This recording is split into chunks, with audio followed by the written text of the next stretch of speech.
Hey everybody, another video. I'm still in our area right now, and the weather is really nice because it's cloudy. It's even rained, so that's good. Yeah, I'm sitting outside the church. Church actually over there behind the camera. I'm sitting on a very rickety chair. If I move, then the boards will move together, and I have pinched my skin on this chair before, so I'm gonna be really careful. As you know, we were back in our country, home country, a while ago, and there I did the unthinkable. I watched a movie before I had read the book. I know, it is a disgrace, I profoundly apologize. But my granddad, he volunteers at a cinema, and he had invited my mom and I to watch a movie there. So we went, and for the first time in my life, I was actually in a front row seat, which was because of the 1.5 meter guidelines, because then all the seats had to be empty, and we were at the front. And so, together with a bunch of other people, and my grandpa and his girlfriend and my mom, we went there, and it was really nice, and we watched Little Women. I still haven't read the books, actually. I started to, but I'm pretty sure I'm gonna like the movie's better than the book, to be honest, because it's not really my type. I mean, I got a bit into it, but they just kept complaining about how poor they were, and I don't get how authors can think their characters are dealing well with poorness when they make their characters complain about it. Well, not complain, but talk about it all the time. And it's starting to rain, so I'm gonna go move inside. Okay, so I'm inside now in the church, and I have to slump a bit so I keep in the camera. I was just gonna go and sit better. There we go. So I'm in the church right now. The book. The movie. Yes, okay. So the movie I watched was the one from 2019, which, I mean, there's so many adaptations of Little Women. Little Women itself, the book, was written in, I think, in 1868 and 1869 by Louisa May Alcott, and it features the four March sisters: Beth, Jo, Meg, Amy, and Beth. They live actually in the time the story was written, in the 1860s. The story is told through Jo's eyes. The scenes and colors are very beautiful and lively, so it actually makes it quite easy to watch. Central themes include sexism, marriage, death, and growing up, so there is a lot to unpack, actually. Unlike other adaptations of the book, the story in this movie is told through a series of flashbacks, and that made it kind of confusing for me at first, and eventually I figured out that the flashbacks had a different color.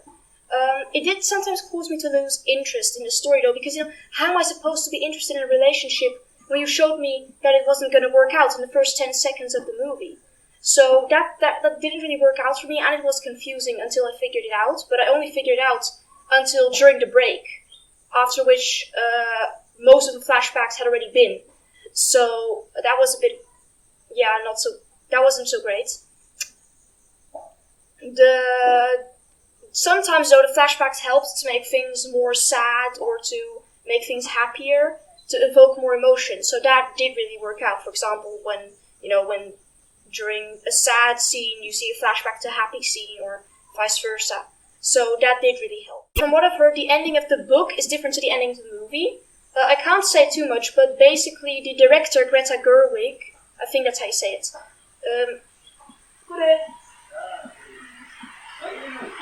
Shikani, without video.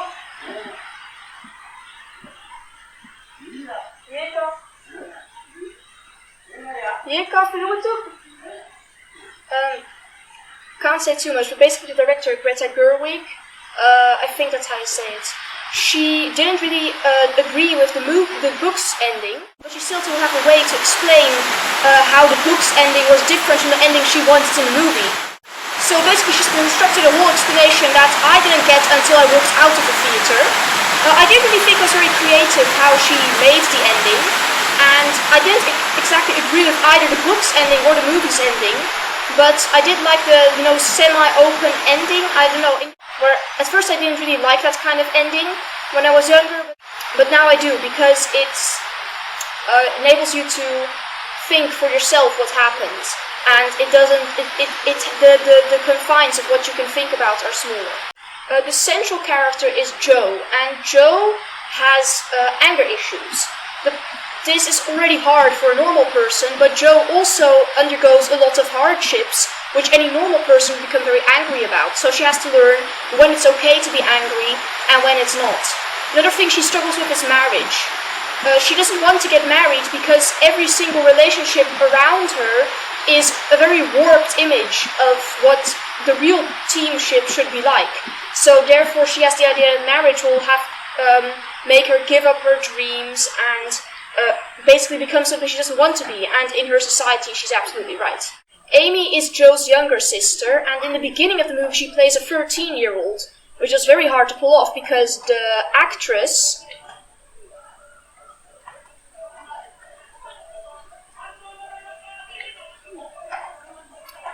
Amy is Joe's younger sister. In the beginning of the movie, she's a 13-year-old, which was very hard to pull off because the actress Florence Pugh is 23 years old. And in most cases, you kind of believe it. I mean, it's kind of fake, but you can see it. But in one instance, she's in a classroom with other 13-year-olds, as in real 13-year-olds, and she's towering above them, and it looks kind of ridiculous. It's a bit like that image in Elf, where, he's towering above all the other guys. Other than that, she pulled off the whiny brat turned slightly more mature vibe very well. I liked her as an actress. I didn't really like her character. Amy was egotistical and petty, and there were moments when she was nice, but mostly she was very dramatic, and her actions negatively influenced the people around her. Beth wasn't in the spotlight much, which is kind of in line with her shy personality. Basically, she's like gentle, sweet, music-loving, sweet baby sister. Yeah, I was kind of sad that we didn't learn more about her, but it was very much in line with her humble and content personality, and that basically was the most important thing. So the movie did show that very well. In the scenes where she was, it was a very tender moment. The oldest sister, Meg, was played... Oh, there's something else. Okay. The oldest sister, Meg, was played by... And here I go, I forget her name. The oldest sister was played by Emma Watson, which was a bit of a strange decision. Not only is she, of course, a very famous actor, so it's going to be hard to see her as other than the actress, but also she's just clearly not a middle-aged woman, because later on in the movie she's married to an actor that's definitely clearly older, and she has lots of kids and stuff like that, but she's clearly still a very young woman. So that was really weird. But I will say this, she isn't just very famous, Emma Watson. She's also a very good actress. I had the same thing in Beauty and the Beast. At first I was like, well, I'm never going to be able to see her as anything different than Hermione, who's from a movie I haven't even watched. But she pulled it off, and here again, I was like, I'm not going to be able to see her as anything different than Emma Watson, the actress, but she managed to pull it off. Meg is a typical older sister, caring, responsible, down to earth. In her youth, she struggles a lot with peer pressure, and later on she has her bad moments, but the show dealt with this in a very good way. You'd think it was less busy with so much rain, but it was nice. Laurie is love interest to Joe and Amy. I mean, it's not as simple as that, but that's the basics of it. He's the four sisters' neighbor, and he lives with his grandfather. And basically, he has everything he ever wants, and he's used to getting it. So that's also a reason why he doesn't really want to grow up and become responsible, or as he calls it, a gentleman. His very comfortable lifestyle, contrasts with the sober upbringing of the March Girls. I really liked how his actor, I don't really know how you say it, I'm just going to assume Timothée Chalamet or something. That's basically how I think you say it. His character was very interesting, and I think the actor, I think his name's Timothée Chalamet, he portrayed his hurt and vulnerable side very well.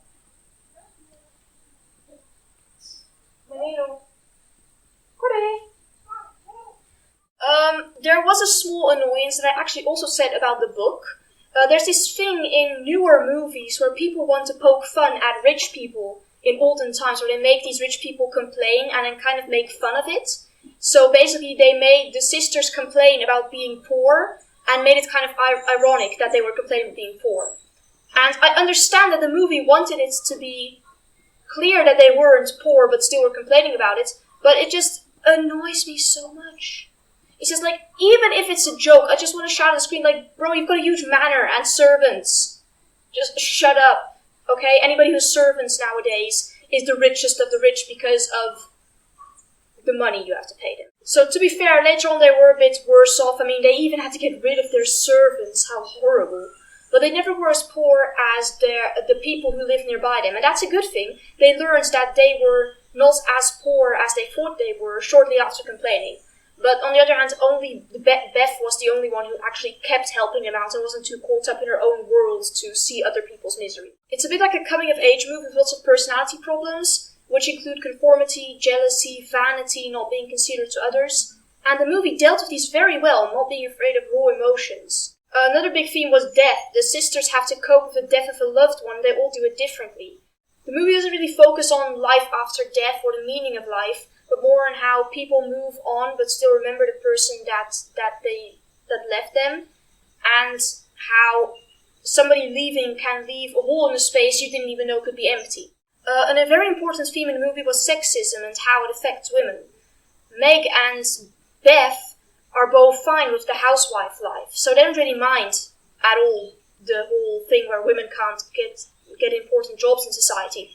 But Joe and Amy, who do want to make it in society basically, they are very annoyed by all the sexism they encounter. And they struggle to cope with society's expecting them to marry, and all the belittling comments they get because they're women trying to make it. I'm not really good at history that much, at least not the history of that time, so I don't know how realistic it was that they stood up against it so much, but it did make some very good points. Also about marriage. Marriage is seen as a rather negative thing in the movie, and in that society it might definitely have been a very corrupt version of what God had meant, but of course God's own plan for marriage is very good, although it's obviously not for everyone, as Paul points out in 1 Corinthians 7. So yeah, as I mentioned before, Jo struggles quite a lot with marriage, and she's very confused that Meg is happy in her marriage, even though she had to let some dreams slide to get married. Little Women is a very creatively told story about the four March sisters who try to make their way through 1860s America. It has lots of good messages about, death, morality, and that kind of thing. I do think it's a bit boring for younger children to watch, but basically anyone can watch it. There isn't anything that's not okay for younger people. The scenes and colors look very beautiful, and it definitely did urge me to start reading Little Women, which wasn't for me. But I mean, once I finished all the 7 books I already had on my to-do list, I actually did try to read Little Women. It wasn't for me, but I did really enjoy the movie, and the actors were very talented, so I really enjoyed it. Basically, I think that was all. I haven't had my attention very well this video, so I'm probably halting a lot, and I'm going to have to edit out a lot. I don't know why, I've just been really tired all day.